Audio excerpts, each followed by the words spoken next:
Existe uma ideia silenciosa que muitas pessoas carregam sem perceber, a sensação de que estão sempre ficando para trás. Alguém parece estar ganhando mais dinheiro. Outra pessoa parece estar mais feliz. Outra parece ter encontrado um propósito claro na vida.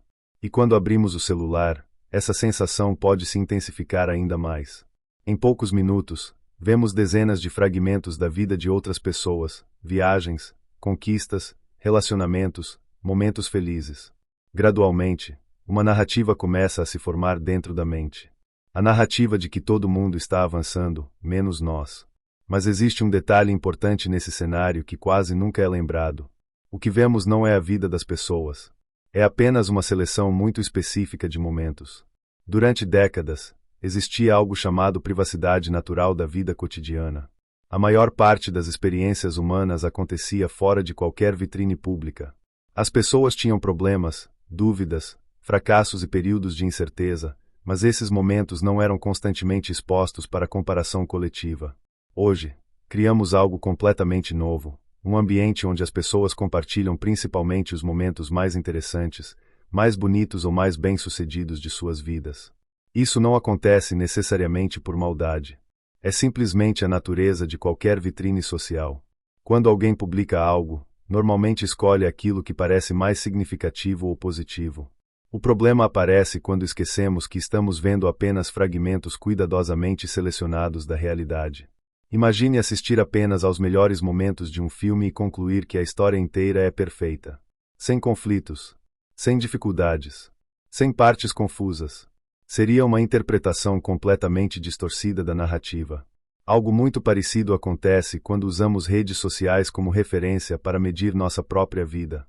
Estamos comparando nossa experiência completa, incluindo dúvidas, fracassos, inseguranças e momentos comuns, com os melhores recortes da vida de outras pessoas. Essa comparação quase sempre cria uma sensação injusta. Porque a vida real não é composta apenas de momentos extraordinários. Ela é composta principalmente de momentos comuns. Rotina, tentativas, erros, períodos de incerteza. Mas curiosamente, esses são exatamente os momentos que raramente aparecem nas vitrines digitais. Existe também outro fator psicológico importante nessa dinâmica. O cérebro humano é extremamente sensível à comparação social. Durante milhares de anos, comparar nossa posição dentro de um grupo era uma questão de sobrevivência. Saber onde nos encaixávamos ajudava a prever oportunidades e ameaças dentro da comunidade. Esse mecanismo ainda existe dentro de nós. Mas o ambiente mudou completamente. No passado, nossa comparação social acontecia com um grupo relativamente pequeno de pessoas, familiares, vizinhos, colegas de trabalho. Hoje, com alguns minutos de navegação, podemos nos comparar com milhares de pessoas ao redor do mundo. Algumas são mais ricas, outras mais bonitas, outras mais talentosas, outras aparentemente mais felizes. Essa exposição constante a versões idealizadas da vida de outras pessoas pode gerar uma sensação persistente de inadequação. Como se estivéssemos sempre atrás de alguém em alguma dimensão da vida. Mas existe algo curioso quando observamos a história real de pessoas que admiramos. Quase nenhuma trajetória significativa é linear. Grandes artistas passaram anos sem reconhecimento. Empreendedores enfrentaram fracassos antes de construir algo relevante. Cientistas passaram décadas trabalhando em ideias que pareciam não levar a lugar nenhum. O que vemos como sucesso geralmente é apenas o capítulo final de uma narrativa longa e cheia de partes invisíveis. Essas partes invisíveis raramente aparecem nas vitrines digitais. Mas elas são justamente a parte mais importante do processo. A parte onde habilidades são desenvolvidas. Onde erros se transformam em aprendizado. Onde a identidade de uma pessoa começa a se formar. Quando lembramos disso, algo muda na forma como interpretamos o progresso. Em vez de perguntar por que estou atrás de todo mundo, uma pergunta diferente começa a surgir. Estou avançando em relação à pessoa que eu era antes. Essa é uma comparação muito mais honesta, porque cada vida tem ritmos, oportunidades e desafios diferentes. Algumas pessoas descobrem cedo o que querem fazer. Outras precisam de mais tempo para experimentar caminhos diferentes.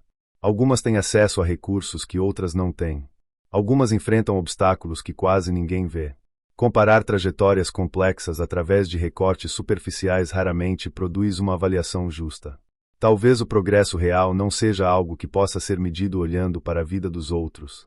Talvez ele seja percebido apenas quando olhamos para dentro da nossa própria história.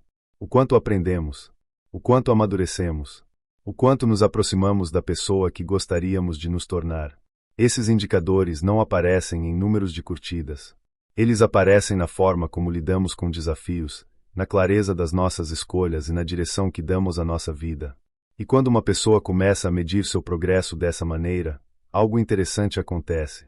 A comparação constante começa a perder força. Não porque o mundo externo mudou, mas porque a referência principal deixou de ser a vida dos outros e passou a ser a própria jornada.